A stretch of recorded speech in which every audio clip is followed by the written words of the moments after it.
Welcome to Scary Mary Asia, a place where ancient myths whisper in the dark, where forgotten legends rise again, and where every shadow has a story to tell. From haunted villages deep in the jungles, to cursed temples, restless spirits, and creatures that walk between worlds, here we uncover Asia's darkest tales. If you love chilling stories, mysterious legends, and real-life hauntings, you're in the right place. Every day, we bring you stories that'll make your skin crawl, and maybe make you question what's real. So, before we begin, hit that subscribe button, because your support keeps these stories alive and helps this channel grow. And trust me, you don't want the spirits to be the only ones watching. Scary Mary Asia, where myths breathe and nightmares come alive. The Last Tube Ride, a London ghost story. It was winter in London, the kind of cold that cuts through your coat and sinks into your bones. Ina, a Malaysian student studying architecture at UCL, had just finished a late-night project meeting. The time was 11:45 p.m, and the last underground train was about to leave from King's Cross station. She rushed down the escalator, her breath visible in the chilly air. The platform was almost empty, just an old man sitting at the far bench, and the sound of the rails echoing in the distance. When the last train arrived, Ina stepped into an almost empty carriage. Only one other person sat at the far end, a woman in an old-fashioned coat and veil, holding a small handbag on her lap. Ina smiled politely, but the woman didn't move. Her face was pale, too pale, and her hands were clasped tightly around the bag. The train began to move, the lights flickering as it entered a tunnel. At the next stop, no one came in. The woman was still sitting there, unmoving. Ina looked up and noticed something odd in the reflection of the window. The woman's face wasn't there, just an empty seat. Her heart pounded. She looked again directly. The woman was still there, now staring straight at her. Slowly, the woman lifted her gloved hand and pointed at Ina. Then, in a faint whisper, though the train was silent, Ina heard, "Don't stay on until Aldersgate." Before Ina could speak, the lights flickered violently, and for a split second, she saw the woman's face clearly. Eyes black as coal, mouth sewn shut. The train screeched to a stop. Ina leapt out at the next station, Liverpool Street, shaking and breathless. The next morning, she told her flatmate about it. Her flatmate froze, then said quietly, "Ina, there was an accident last night. The last train to Aldersgate derailed. 3 people died. Among the victims, they said, was an unidentified woman wearing a long coat and veil, carrying a small handbag. Witnesses said she had been seen before, warning passengers. But no one ever listened. Even now, if you take the last train through the Circle Line, some commuters swear they can still see her, a faint figure, sitting quietly, waiting for someone to meet her gaze. And if she points at you, maybe it's best to get off at the next stop." It had been 6 months since that night. Ina had changed her routine completely. She avoided the underground whenever she could, preferring to take buses, even if it meant spending hours in traffic. But one cold March evening, she had to attend a late exhibition at her university. By the time it ended, London was already asleep, and the last tube was her only way home. She told herself it was fine. It had been months. The ghost, if it ever existed, belonged to a nightmare, not reality. As she descended into King's Cross station, she felt the familiar chill of the underground tunnels. The sound of distant trains echoed through the concrete walls. She reached the platform. It was almost empty, just like before. And then she saw it. The same bench, the same flickering light above it. Her breath caught in her throat. No one sat there, yet she couldn't shake the feeling someone was watching her. The train arrived. She stepped in, clutching her bag tightly. This time, the carriage was completely empty. The train began to move. Ina tried to calm herself, focusing on the rhythmic clatter of the rails, until she noticed the seat across from her had begun to fog, as if someone invisible was breathing there. And then, a whisper, soft, female. "You got off last time." Ina's heart froze. She turned her head slowly, and there she was, the woman in the veil, sitting across from her. But this time, the ghost's face was different, calm, almost sorrowful. Her lips, once sewn shut, were slightly open. "I tried to save them," the ghost said softly, "but no one listens.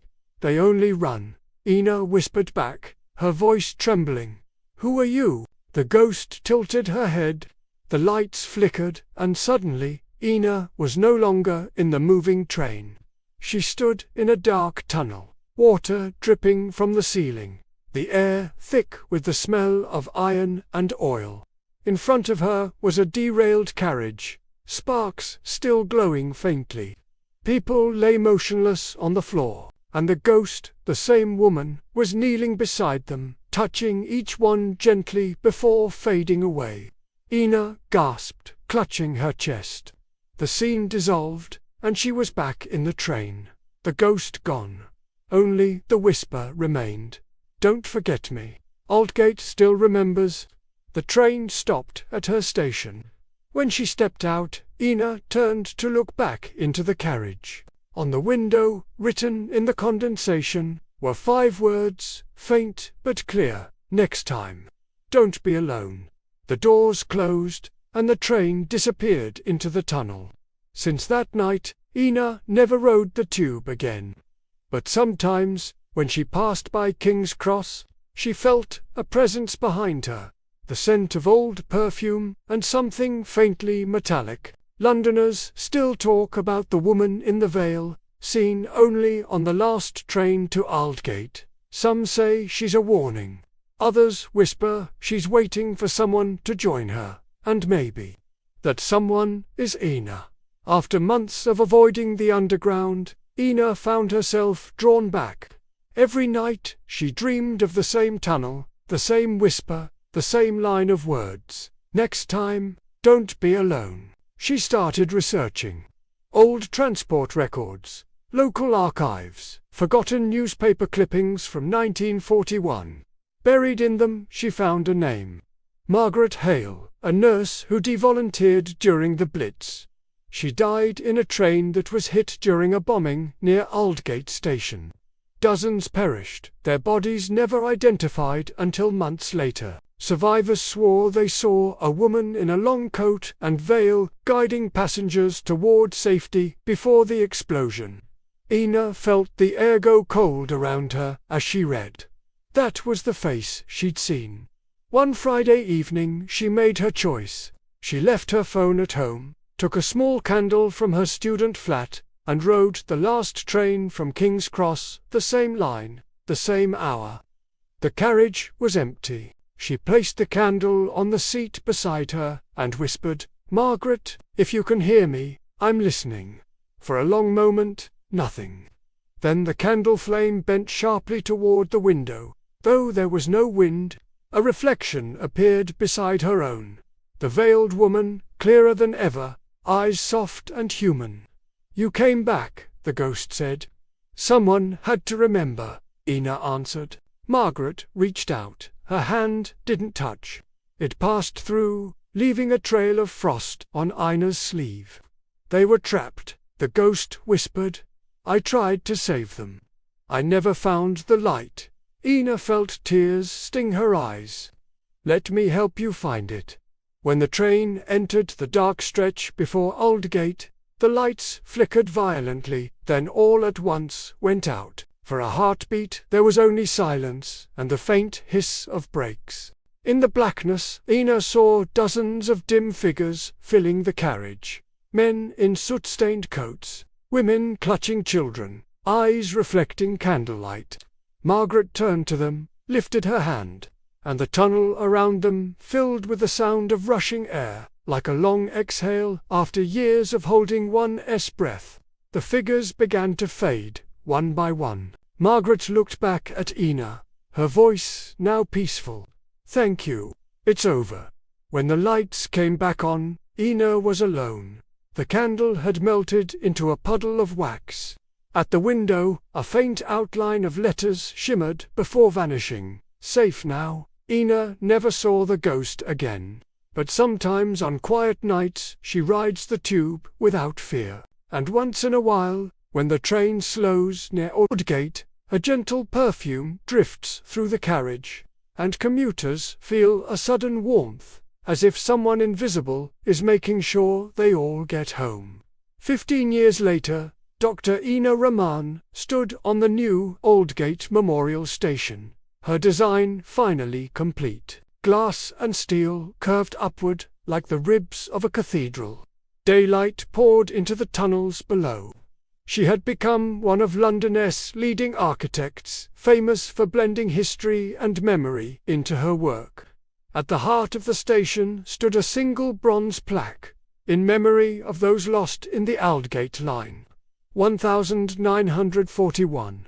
And to those who still watch over every last train home, few knew that the design, the arches, the play of light, had come from a single sketch Ina had drawn that night after the ghost's farewell. On the day of the opening, the city buzzed. Commuters filled the platforms, reporters flashed cameras, and the mayor gave a speech about new beginnings built upon old stories.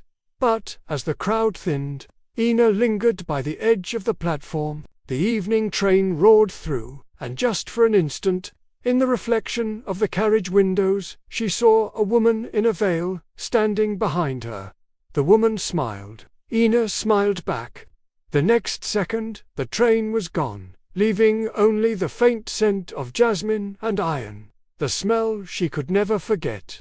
That night, the last train to Aldgate ran smoothly. No whispers, no cold drafts, no flickering lights, only a quiet calm, as if the tunnels themselves were breathing easier.